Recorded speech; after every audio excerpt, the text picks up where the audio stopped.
Hello friends, ఎలా ఉన్నారు? ఆచార్య చాణక్యుడు ఒక వ్యక్తి తన జీవితంలో ఎదగటానికి, విజయం సాధించటానికి అవసరమైన ఎన్నో విషయాల గురించి తన నీతి సూత్రాల్లో ప్రస్తావించాడు. ఒక వ్యక్తి ఎలా ఉండాలి, ఎలాంటి వ్యక్తులతో స్నేహం చేయాలి, ఎలాంటి వారిని పెళ్లి చేసుకోవాలి, ఇలాంటి చాలా విషయాలను మనం చాణక్యుడి బోధనల ద్వారా తెలుసుకోవచ్చు.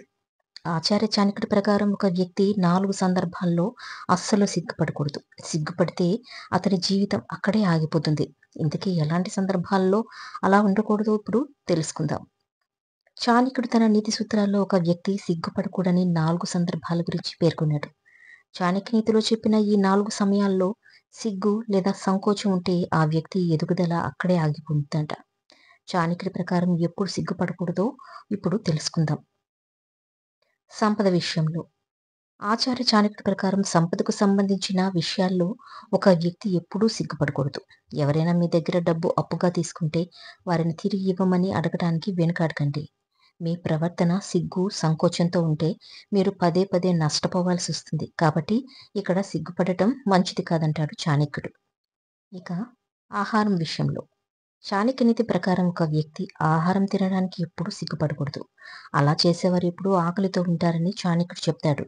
ఒక వ్యక్తి తన ఆకలిని అణచివేయకూడదని ఆయన అంటాడు. నిజానికి ఆకలితో ఉన్న వ్యక్తి తన శరీరం, మనస్సును నియంత్రించలేడు. అతని ఆలోచించి అర్థం చేసుకునే సామర్థ్యం కూడా తగ్గిపోతుంది.